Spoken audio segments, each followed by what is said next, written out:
Welcome to the brand new Advocacy Series on the Narcolepsy Navigators podcast, where lived experience meets powerful storytelling and every voice makes a difference. I'm your host, Kerly. In this special series, we're shining a light on the changemakers, advocates, and the everyday heroes who are breaking the silence in their field. Each episode will take you behind the scenes of what it really means to fight for awareness, equality, and understanding in healthcare, education, employment, and beyond. From patients and parents to professionals and policy shapers, we'll hear how they are navigating systems, building communities, and driving change. Because when we speak up, things shift. When we come together, we move mountains. Get ready to be inspired, informed, and empowered. This is Advocacy in Action. This is Narcolepsy Navigators podcast.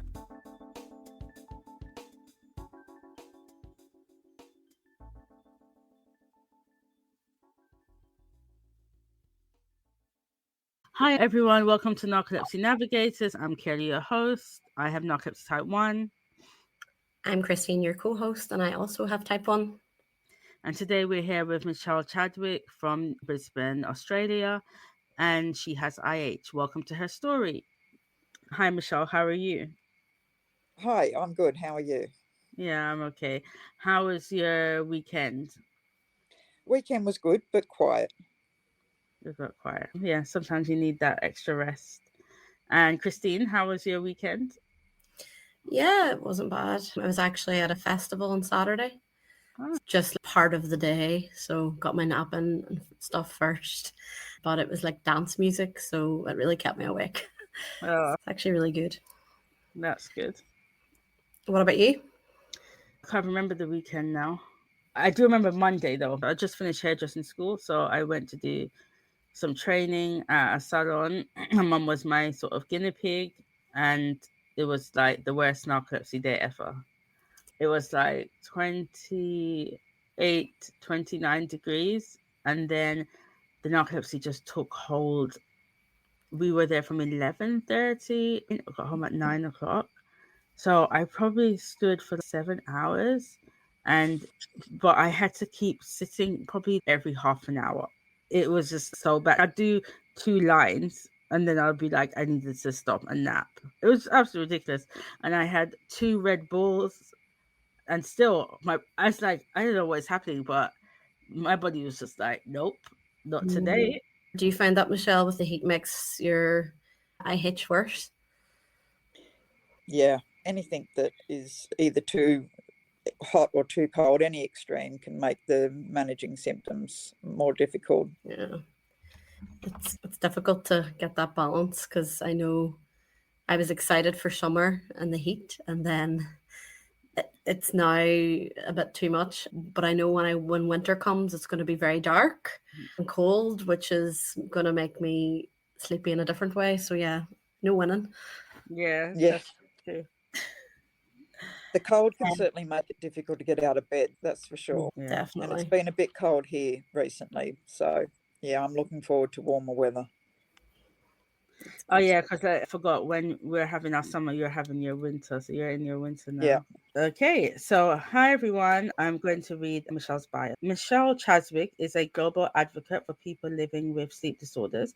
Her interest in sleep disorders is personal and professional.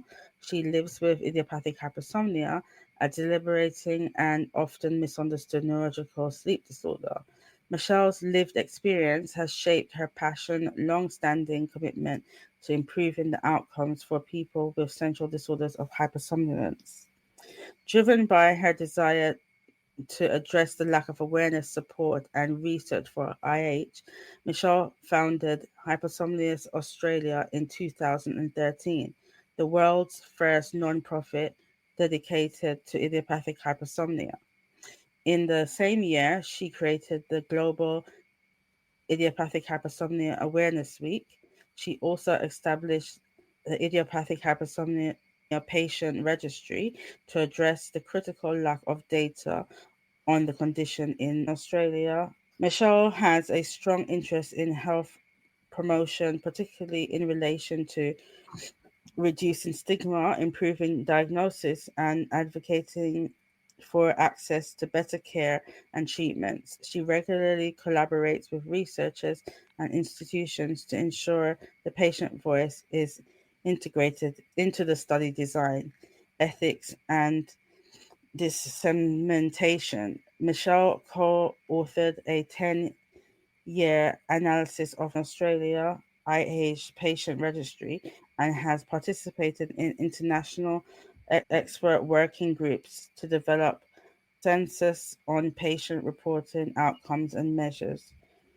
Through founding the Living with IH peer support communities across multiple regions, including USA, UK, Europe, Canada, and Australia and New Zealand, and the Living with Narcolepsy group in Australia, Michelle has helped reduce the isolation and empower people through education, connection, and advocacy.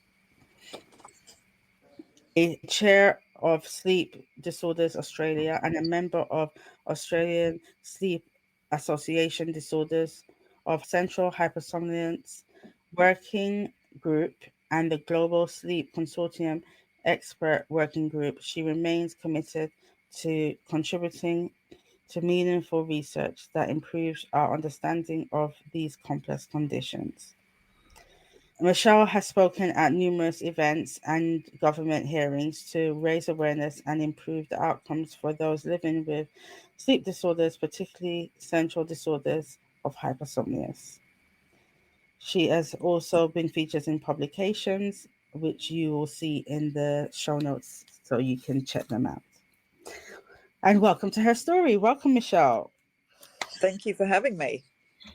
It's so nice to see you again. A little backstory. I went to Australia last year. I was gifted a chance to go to Australia by a good friend of mine, Clarence Yap, and his husband, Steve. And while I was there, I said I must take the opportunity to meet up with some people in the central disorder of hypersomnia space, and Michelle was willing to come out and meet me, and we had a nice lunch and discussion about ways to go forward and impacts that we could be making here in the UK, and the importance of collaboration and not sticking to yourself when it comes to the awareness for like our disorders and stuff. There's power in togetherness. So Michelle, please, in your own words, for people who don't know or understand, what is IH and when were you diagnosed? I first noted symptoms when I was 11, and I remember that quite clearly because it was the year that I went into high school. So I have found, and this seems to be the case with a lot of people with IH, when responsibilities change, we tend to notice when the symptoms started. So going into high school was for me. It can be transitioning from, say, teenagers to adulthood, where you're required to be more responsible as an adult, or when you have been a young adult and you've managed to get by, but you're now starting a real career. So you've left university or further education, and now you're really starting to have to take on responsibilities. I find that the symptoms that people may have been overlooking or have been able to get by on have now become way too challenging. And that was the case for me when I entered into high school. I found waking up in the morning extremely difficult, to a point where my brother could try and wake me for school and it would be pointless. I would lash out at him, be quite irritable. He wouldn't know what to do, so he would leave me there, and quite often I would just keep sleeping, and then find myself in all sorts of trouble when my mum would come home from work and find that I hadn't turned up to school that day. Getting to school could be a challenge as well, and quite often I would just get off the bus and go to the local library and just sleep the rest of the day there. So I would, because I knew once I got to school it would be falling asleep in class and getting into trouble. And so IH is basically, for most people, an extreme difficulty turning sleep off. We don't ever seem to feel fully awake, and that was certainly the case for me. So I struggled throughout my teenage years and into adulthood. It took 20 years before I finally reached a diagnosis. Wow, that's a long time. So all this time when you're having these symptoms, when you were at home, when your brother was waking you up, and when you felt like you had to go to the library instead of school because that seemed like a safer place to be to have a nap, What was your mum thinking or your dad? That's a good question, and I often wonder if my mum actually had IH or has IH, because she also slept a lot. But sleep wasn't allowed in my house. I think that's partly because she had to soldier on, so she just expected me to. She didn't know that she had anything wrong with her, so she was like, I struggle to wake up, but I do, and I struggle to get to work, but I do. So I guess she just expected me to be the same, I suppose. So what was the breaking point that led you to actually getting diagnosed? Good question. As soon as I was in control of my own health, like as soon as I became an adult, which was young, I left home at 17. I just kept knocking on doors, and I just kept doing that, getting pushed from one specialist to another, one GP to another, and not getting anywhere. Lots of misdiagnoses, lots of unnecessary medications that were thrown at me. None of them made any difference. And it wasn't until I actually moved to another state in Australia where I joined a whole new team of medical professionals and GPs and whatnot that they started to ask different questions. And I was referred to a sleep specialist for the first time. I didn't even know sleep specialists were a thing. Yeah. And it was never anything that was ever brought up in the conversation prior to that. So for 20 years, that revolved around sleep, because I guess if there had been amongst themselves, they would have referred me to a sleep specialist. But that, no, unfortunately wasn't the case. Wow. So when after you got diagnosed, do you feel that they explained to you properly what IH was and how things were going to go forward? Did they offer you medication? I was offered medication, yes, and I have a sleep specialist that is quite knowledgeable. So although I didn't feel vindicated or anything like that with regards to the diagnosis, I always knew there was something wrong. So it wasn't like, oh, great, finally an answer for this. It was like, okay, I've got medication. The doctor has explained things to me rather well. I'll just go along and live my life. Well, the medication didn't do anywhere near as well as even he suggested it might. He did give me realistic expectations for it, but it certainly didn't transform my life. And when I went back to him, that was it. There wasn't any alternatives. There wasn't any advice about what lifestyle changes may help, or no support groups. And the more I looked online for anything to do with IH that may help or answer some of these questions, the less I found. And I was actually quite taken aback by that. It made me wonder, not if IH was real, obviously it was, a doctor had diagnosed it and I had the symptoms, but it was not seen on the internet. There was, yeah, and that really confused me. I thought, this can't be right. Where do people go for information and support? Yeah, I can just imagine that. Oh, yeah. You've got the diagnosis and everything now, and now you would like to read up on other people's lives. How are they doing with it? How maybe someone who has had it much longer than you or something like that, and then ending up with a sort of dead end. That would be quite frustrating. Yeah, there wasn't even anything on the internet. The only thing that you could find on the internet back then was research papers, for sure. Some of them we could access, others were behind paywalls. But the most striking thing was that they were old. There was clearly nothing happening in the space that was current. Ah. But it was literally just research papers. There was no mention of IH on any website that you can see it now. Even the National Sleep Health Foundation in the US had no mention of IH then. Wow. It's terrible. It was completely invisible. You didn't see it. I suppose it's such a struggle to get diagnosed, and then once you're diagnosed, you're like, oh, amazing, I have a diagnosis, but then there's nearly another step to finding the right medication. And I remember even for narcolepsy, I thought, wow, now I've got access to medication. This is going to make such a big difference, but it's just not the cure-all that you think it's going to be. What would you say in terms of lifestyle changes? What did you discover yourself then in terms of coping and managing IH? Because there was no information and no support and whatever, I realised that I needed to create what wasn't there. So that then required a lot of learning. So it's taken a long time to get to where I am now. So I have made lifestyle changes that do help. They certainly don't resolve symptoms, but they do help me get the most out of my medication, and they do help add some quality to the wakefulness that I do have. But it's taken such a long time to learn what I know, and all of the hit and miss and mistakes along the way, various diets I've tried, and yeah. But what I have found helps is keeping a low carb diet. So carbs and sugar in general can cause me to have an afternoon crash. So if I avoid the carbs and the sugar, then hopefully can avoid that crash or minimize the severity of it.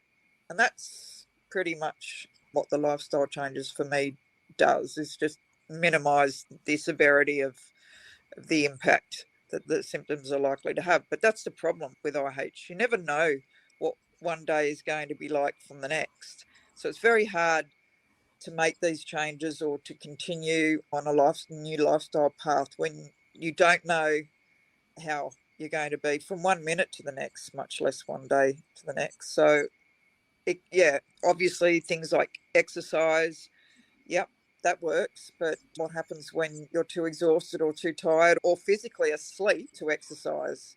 So, on a good day, I may be able to do some exercise. And on most days, I may be able to prepare more healthier meals for myself. But I'm like anyone else with IH and narcolepsy. Most often than not, I reach for foods that I know aren't great for me, and then I end up having to suffer the consequences. Yeah, unfortunately, there are some things I can do to help, but I can't always do them. Yeah, it requires energy in the first place to actually manage it, which is if you get too far down and too exhausted and or like physically asleep, then you can't implement all this. And it's okay. People have been like, oh, try yoga and do all this. And it's like, no, but we rarely be on an equal footing every day. The stability, it could be stable for a few days and you're like, oh, great. These symptoms are a bit more predictable, but it only takes an external factor like a cold or being up all night or something random. I find that difficult, just the randomness of it. But no, I think basically if you knew then what you know now, like I think that shows the importance of advocacy, sharing even little bits, even the thing about the carbs and sugar.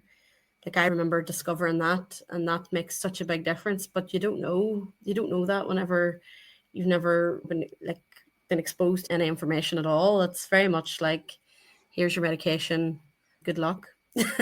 So it's important for advocates like yourself to actually be on a podcast like this and chat, because I bet someone's going to listen to it and be like, oh, you know what, I do crash out when I eat lots of carbs. And it's something like that you're like, oh, that's probably basic enough information for you now. But for someone newly diagnosed, it could be a huge thing. So yeah, it's as you say about you had to create something that wasn't there. So when did you finally be like, I need to start advocating and creating something that isn't there? It was fairly quickly, because I knew that there must be other people like me out there. And sure enough, I eventually did find people. But it wasn't until I actually met somebody in person, and that initial meeting really changed me. In fact, it changed the course of my life, and as it seems, the course of many people's lives, because that was the creation of and the Idiopathic Hypersomnia Awareness Week. I met Jess and her mum, and Jess was about half my age. So looking at her, I saw myself at that age, and I knew that the path that I had gone down was extremely bumpy, and I just did not want that same path to be what others had to continue down or to be faced with. And that was the motivation for me. I knew pretty quickly, though, that it didn't matter what I did. I wasn't going to make changes that would change my life. My life was already set in stone by that stage. I knew that what I was doing would be for the benefit of others, but I had to do something. Yeah, I can see that. So when you were, what was it like setting it up? What obstacles did you find came in your way, if any? And also, were there any mentors that helped you or cheerleaded you on? Unfortunately, because there was nobody else, there was no mentors as such. The obstacles were along the lines of the fact that because IH was invisible, it meant literally contacting a lot of organisations, sleep clinics, wherever sleep disorders were mentioned, and getting them to include IH, and then finding that they were reluctant to. It wasn't as simple as saying, why don't you have IH on your website or your list of sleep disorders or amongst your resources and fact sheets. They were pretty, I don't know, I don't even know if the word against the idea of including IH is correct. They were indifferent. So that was the biggest obstacle and the shock to me that, yeah, it was not easy to get IH recognised at all, which is why within the same year of starting HA, officially HA was recognised in March 2013, and by September that year, the first Global Awareness Initiative started, and that led into the IH Awareness Week. Because I realised that we needed to raise awareness of IH before we could start advocating for ourselves or before we could start hoping for better access to medications or for more research to be done. Those things really needed to be done. But unfortunately, we needed to start by raising awareness of IH within the sleep space or sleep establishment itself. So that was a huge challenge that I wasn't expecting. And to be honest with you, if I had my time over again, considering the challenges and the initial challenges in particular, I might not have done it again. Wow. Why did you say that?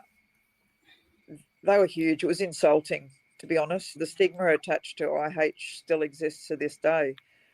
And I was not prepared for that. It has been a huge uphill battle to get to where we are today. And we've got a long way to go. But yeah, it's been a long journey. A long journey.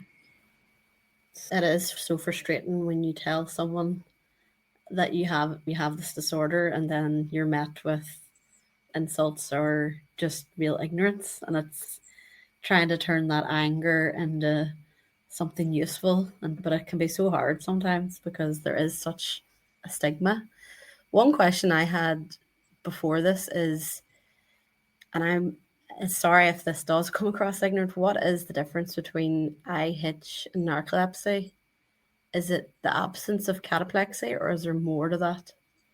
It can be a tricky question to answer, and I find it's simplest to keep it in its simplest form. So if we're talking about narcolepsy type 1, then that obviously has cataplexy, and there will be other striking symptoms like hallucinations and sleep paralysis, vivid dreams, and disrupted sleep. And insomnia can also be experienced. Whereas on the other end of the spectrum, it's IH with long sleep, and that generally includes extreme sleep inertia and sleep drunkenness, extreme sleep lengths. So it could be anywhere from 11 or 12 hours in a 24-hour period to way more, 16 to 18 hours in a 24-hour period, every day. So not just one off, and then the next day you're fine again. It's constant. The extreme sleep is constant. And because you don't ever feel fully awake, obviously your cognitive ability is compromised. There's a lot of automatic behavior, so a lot of doing things without realizing it. And then there is this middle land between narcolepsy type 1 and this extreme IH with long sleep. And it includes narcolepsy type 2 and IH without long sleep, loosely. And those people tend to have symptoms that are somewhere in between narcolepsy type 1 and the IH with long sleep, just without the cataplexy. Right. Okay. I was just thinking if anyone was listening and had that question, because I was reading things and seeing similarities, but then the difficulty is, even with narcolepsy, is that the scale of severity, it's so different. I'm sure IH is the same. It's hard for people to identify if they have it or not sometimes, because they're like, oh no, I don't have that. And I'm like, no, but they have an extreme version, you have a middle, moderate version. Yeah, I just wanted to check that. Kerly, do you have any? Sorry, I went to see what's happening. Okay. So let me piggyback. When you had to set it up as an organization, what industry were you working in before, and do you think the knowledge you had for that helped with building the charity? Yeah, certainly. The last role that I had before I could no longer do paid work was as a financial administrator in a not-for-profit charity. Oh wow! Oh my gosh, Michelle, that's you were actually living how it was working, how the system worked, doing their finances. But the problem was that I was spoilt in that role because the charity was for disadvantaged young women, particularly young women that have had children while still at school. Okay. So we provided resources and support so that they could continue their education while still being a young mum. That's nice. The problem with that is that the government throws money at that, and that sort of thing. And so I wasn't prepared for the fact that not only was IH invisible to the medical establishment, which shocked me, there was no government funding. So, wow. So my financial administrator experience has not needed to come in handy because HA doesn't get any money. But I wasn't prepared for that. Like I say, I was quite spoilt in my last role. Getting funding from the government was not difficult at all. There were various programs that we could apply for funding for, and we were always successful. And that is definitely not the case for sleep disorders, any sleep disorder in Australia. Not at all. That's so sad though, because it shows I don't know if it was ignorancy, but it shows how much knowledge is out there. Like where you're saying that the knowledge and the resources needs to be improved, because for them not to see that maybe it doesn't have the same type of need as the young mom going to college and being a mother, it's still not at the bottom. It's still quite up with the needs. So it's interesting. I guess not having enough knowledge about sleeping disorders on the board wasn't enough for them to take a chance, which is sad. Well, even the lack of respect for sleep. Yeah, that is definitely the problem. It's the problem anywhere in the world, really, that sleep disorders are just not considered in the same way that other medical conditions are. Yeah, that's just unfortunate. I know it's the same issue for the UK and it is in the US as well. It's definitely changed in the time that I've been around in the US, and that's promising. But I know for you guys in the UK, it's just as difficult as it is in Australia to get any kind of funding and support for sleep disorders, and it's quite disappointing. Yeah, 100%. So when you started the registry and also idiopathic hypersomnolence, did you find that people that were out there were coming to it? They wanted to be a part, they wanted to know what was happening? Yeah, I think in the first year to maybe 2 years that we had the registry, somewhere between maybe 150 to 200 people joined our registry, which was actually quite amazing because apart from Australia having a relatively small population, I created HA's website myself. It wasn't like I had any kind of experience in terms of building a website that would draw people to it. And then I created my Facebook page and some other social media myself. I didn't have the skills to get us seen. If it was just totally organic. So I have no idea how it was that people found us, but there was obviously people looking. That was the message for me. If I was looking for something, that others clearly were too, and they found us. That's great. That's good. Yeah, and it was a wake-up call to me that regardless of the challenges, and they were huge, and it's a reminder to me why I did it, why I started it all, is that people do need to feel connected. They do need to be seen, particularly when it's a chronic illness where the medical profession is so undereducated. It's important that we can connect with others that know how we feel and what we're going through. Yeah, 100%. Yeah, definitely. When you talked about you basically, people end up getting diagnosed in those transition periods. So mine was when I left school and went to university. It got really bad. It was noticeable before then, but because my mum was constantly on me, getting me out for school, like Yep. I was similar to you. If they hadn't have literally ripped the duvet off me, I was going to be there all day. So I think the impact that these disorders have on your career and things like that. Do you think that Australia has got any better at accommodating for disorders like ours in the workplace? Do you think it's still a huge obstacle to people's careers? What's it like over there? That's a difficult one to answer because it varies. And so I think that it has a lot to do with who your employer is personally, not necessarily the company, but who you have to answer to. Some people are very good. Some people just are not. And it can be very difficult to know whether to disclose whether you have IH or narcolepsy. And that has a lot to do with the person that you're disclosing to and how they will react. Because although there are laws to protect you, obviously, you can't discriminate against people with chronic illness, there are ways around it. There are ways that an employer who doesn't want to be supportive will make life difficult for you.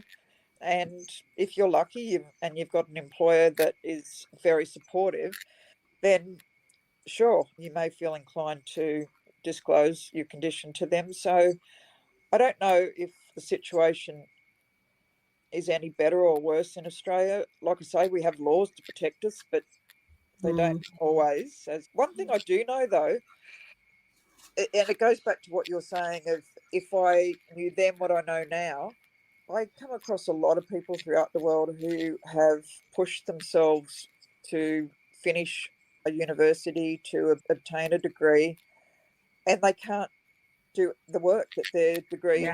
Yeah, that's me. So it's really sad that these people who are otherwise highly qualified can no longer work in the profession that they're trained for, or can't start in that profession at all. Yeah. And I think if they knew then what they know now, they may have made different choices. So I think awareness is important for many reasons. If we could plan our lives better and we had the support to do that, I'm sure many of us would have made some different life choices. Oh, yeah. I remember being kind of desperate and saying to my consultant, what do your other patients do for work? And he was like, there's no chartered accountants, there's no doctors. And I was just sitting going, and he was looking at me and looking at my kind of record. And he was like, I don't know how you got through university, the fact that you got this length. But now I'm at the position where I'm like, it just feels all those years studying, all that work done, and then not being able to actually go into that profession and practice it is, it's, I'm sure, a dilemma loads of people are in, and it's just, it shouldn't have to be like that. And I suppose that's why advocacy is so important, because the years it takes you to get diagnosed, the years it takes you to get medication that works for you, and then even beyond the medication, it's 20 years easy. It's but I'm nearly at a minimum, which is crazy. And it's sad. I don't want this for anyone else to kind of be like so disappointed to embark on something and then have to give it up. Yeah. It's catch-22. Yeah. So, Michelle, do you think that in the future there might be a way that Australia will open up more so they'll be able to get some funding? No, not in Australia, wow. and not definitely not in my lifetime. No, we may. It's so interesting because when I was there, you know, the sunflower lanyard to say that you have a hidden disability, it was up everywhere. When I was in Brisbane, in Cleveland, when I was in, what's it called? Something Surface. Oh, Surfers Paradise? Yeah. When I was down that in Miami, that end, and yeah, it was the same. Yep, absolutely. But H and narcolepsy are definitely left out in the cold, for sure, and particularly IH. We're still not recognised by a lot of areas in health. Absolutely. We have to gain access to medications on our public list, which is much like getting medication through the NHS in the UK. Ours is the PBS, the Pharmaceutical Benefits Scheme. We are diagnosed with narcolepsy on paper. We don't even have IH on our record. Oh, That's wow. terrible. I'm travelling to World Sleep in Singapore in a week or so time, so I need medication. I need a letter from my doctor to take my medication overseas, and the letter that is printed out, which comes from my health record, says narcolepsy. Doesn't say IH. No. That's ridiculous. What? Yeah. You got the first thing wrong, I can't believe. No, that's the first hurdle. So there definitely won't be any money for IH because our government doesn't even recognise it. And there won't be for narcolepsy because I guess it's a long line when we've all got to get in line. And as I say, narcolepsy is not considered in the same way that other health conditions are. So we've got a lot of work to do in educating policymakers and other bureaucrats that are making these decisions that are unqualified to do so. And that's the problem. And that's a problem in the UK as well. A lot of these policymakers have no health experience and no medical background, but they make decisions that impact our lives. Yeah. And that's the problem, is the impact that you're having on everyone's daily life. Yeah. And I was reading that you be involved with researchers to ensure that the patient voice is integrated. I've always wondered about this. How do you go about that, like in terms of actually being a part of a research project, or do they come to you? Like, I had a much stronger relationship with researchers in Europe and the US way before I did in Australia because, surprise, no researchers in Australia were at all interested in IH and not particularly interested in narcolepsy either. So when I say, would I do what I've done again if I had my time over again, there's lots of reasons why I wouldn't, because there were lots of challenges. I had to try and get researchers in Australia interested in IH to start with. And then I learnt that it was not necessary that they weren't interested, although they weren't, but to get funding to study a medical condition, you need to have experience in it. So if they're not interested, they don't have any experience. So it was a catch-22. So I just keep knocking on doors and keep speaking to them, and it actually all happened at once. I'd been knocking on doors with the data from the IH patient registry for years, saying, look, there's all this data here. Is nobody interested in looking at it? Surely we can publish a paper from this. But it was IH, and they don't care about that. So no, until about 2 years ago, a light bulb went off at the Walcock Institute of Sleep Medicine when I was there for a meeting. And it was, hang on a minute, we could do something with that data. Then that sort of paved the way for more interest. And then the orexin agonists came around. And yeah, I was able to have meetings with drug companies. And then, yeah, they decided to trial in Australia. I must say, it's not the first time that drugs have been trialled in Australia for narcolepsy. They also trialled sodium oxybate, but they left without registering the drug here. So we don't have access to sodium oxybate. They trialled it, but they ran off with the data and got it registered in the US and around the rest of the world for narcolepsy. And then eventually IH in the US, but nothing happened here. We still don't have access to sodium oxybate, but we hope that will be different with the orexin agonists. Yeah, I think the new one will be good, but it's such a pity that it didn't have the support now for people that need it now. So if you were to give advice to someone who is recently diagnosed or really wants to get into advocacy work, what would you tell them? Even without asking them how they're coping on their medication, I could safely assume that they're probably not doing very well. So I would probably prepare them for the limitations that their medication will present. Then that access to medications is limited. So it's not, if this one doesn't work, there's going to be a range of others, because there's in Australia. There is 2, maybe 3 if you count something off label, 4 if you count something off label, but really it's dexamphetamine and modafinil and armodafinil, and that's it. So I would definitely start with being fairly honest with the treatment options that are available and the limitations surrounding them.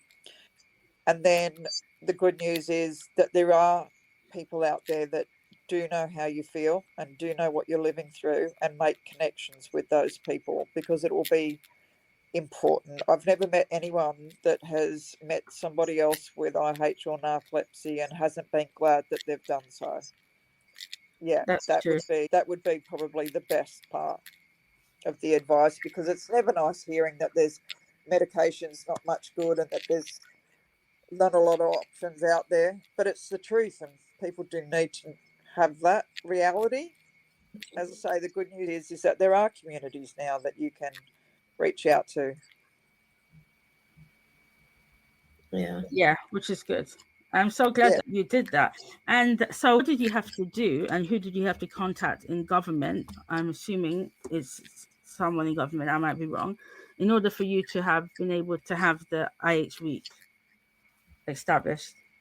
Oh, I just did it. Ah, I just did it. I just said, this is what we're doing, and we're doing it. That's it. There's no requirement in any country really to say that you're going to have an awareness initiative. All it takes is for people to embrace it. okay, different. That was easy in the IH community, because there was a lot of people that were desperate to be seen. Actually, that's not the best way to describe it. They were desperate for IH to be seen. A lot of people with IH don't want to be seen because of the stigma and various other reasons. So it's sometimes difficult to get people with IH to be the face of it. I much prefer to stay behind the scenes, but there were a lot of people that were desperate for IH to be seen. So that was nice that you made that possible, and not just a day. I like how you spread it out to a week. So that's very cool. So I call IH narcolepsy's sister, ALS its brother, since we're all in the central hypersomnias umbrella. I just realized that actually KLS doesn't have a day, not in the US or the UK. I thought they should have one. I think that it would be good if they also had one. Yeah, oh, I agree. And gee whiz, if somebody wanted to do it, I'd be quite happy to give them any advice that I could pass on, for sure. But it can be difficult to get people to embrace it if it is so rare, and KLS is so rare. So it would be difficult, but sure, if somebody wanted to do it, I'd be there to help them. You hear that, listeners who have KLS? Get in contact with us. I just have one other thing that I thought of about when you mentioned lifestyle changes. One thing that I'm constantly asked is, how do you wake up in the morning? What tips and tricks do you have? And this is the best that I can do, but it definitely makes a difference for people with IH who struggle with sleep inertia and sleep drunkenness. That is that I have my medication out in a little medicine cup the night before, and I have a water bottle that doesn't require opening. It's a pop top water bottle, because I'm not in for opening lids, or that's why the medication's already out in a little medication cup. and it's there on my bedside table, my daughter will wake me, physically wake me, and make sure I take that medication. That's the best that she can do. If that medication is in me, then I have a much better chance of getting through the constant returns to sleep, because I'll return to sleep immediately after taking that medication, and more often than not have no memory of taking it at all or seeing my daughter at all.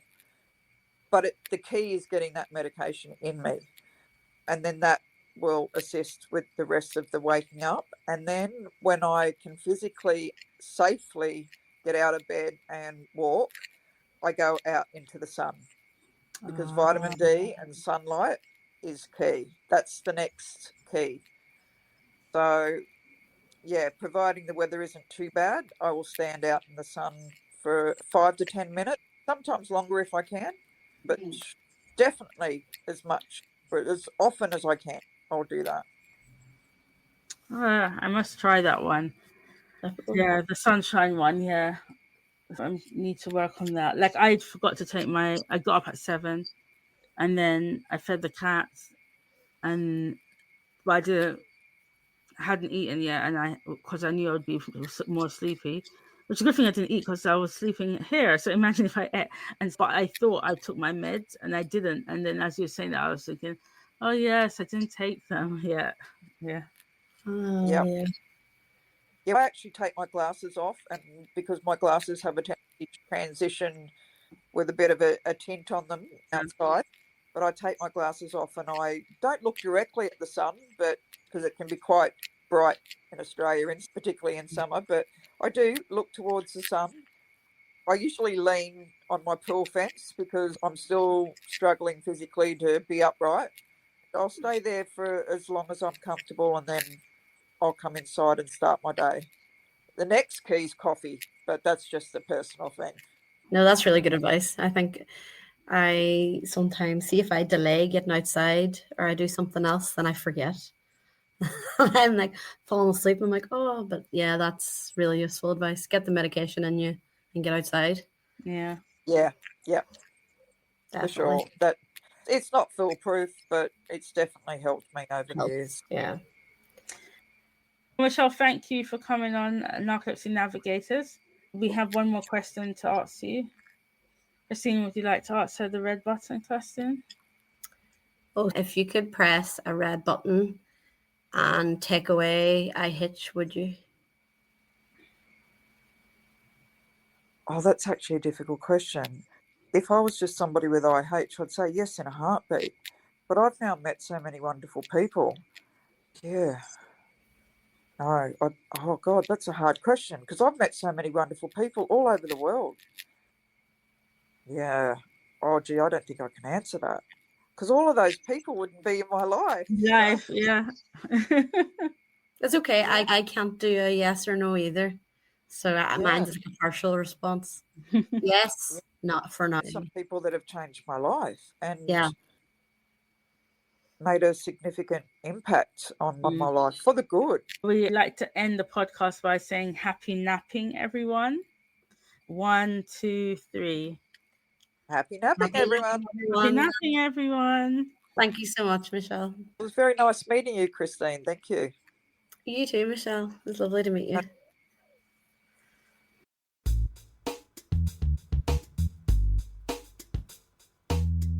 Narcolepsy Navigators is produced by a team of volunteers working for the Naps for Life CIC, which is a non-profit group dedicated to improving the lives of people with sleep disorders through community action. You can help grow our podcast and join our sleep disorder support group by visiting the website www.napsforlife.com. If you or someone you know has a sleep disorder and would like to share your story on Narcolepsy Navigators, please email us at narcolepsynavigators@gmail.com. You can also support us by donating at the website. Happy napping, everyone.